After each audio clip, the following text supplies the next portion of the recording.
Assalomu alaykum Afsatayim obunachilar. Bugungi obzorimizda Malibu XL. XL'imiz 23-yilda ishlab chiqarilgan, kraskasi absolyutno toza. Mashinamizga qilingan ishlardan 4 ta yaxshi yumshoq boloni bor. Mars xatolarni qilib qo'yilgan. Tanroq ko'rsatmasini cho'zirib olsa bo'ladi. Tugab qolibdi, 7 kun qolibdi. 5 kunlik do'stlari bor, slip zonalari. Bu o'sha 419 millionlik full pozitsiyasi hisoblanadi. Mashinamiz eng qiziqarli tomoni 56500 km masofani bosib o'tgan. Undan ham qiziqarli tomoni mashinamiz xuddi 10000 km yurganga o'xshaydi. Salon qismi o'ta ideal.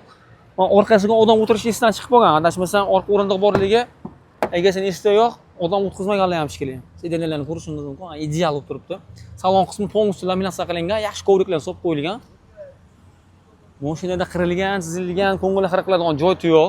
Mashina a'lo darajada. Kimga ushbu mashinamiz qiziq bo'ladigan bo'lsa, pastda telefon nomerimizni qoldiramiz, bemalol murojaat qilishingiz mumkin. Bunaqa qulay va arzon mashina o'tkazib yubormaslik uchun Telegram, Instagram va YouTube kanallarimizga obuna bo'lib qo'yishni unutmang. XL qadar yurgan do'stingizga jo'natib qo'ying, variant qilib, yaxshi niyat qilganlar like bosib qo'yasizlar, ilohim sizlarga nasib qilsin. XL'imiz narxiga keladigan bo'lsak, $25850. Bunaqa arzon mashina o'tkazib yubormaslik uchun qulay mashina obuna bo'lib qo'yishni unutmang.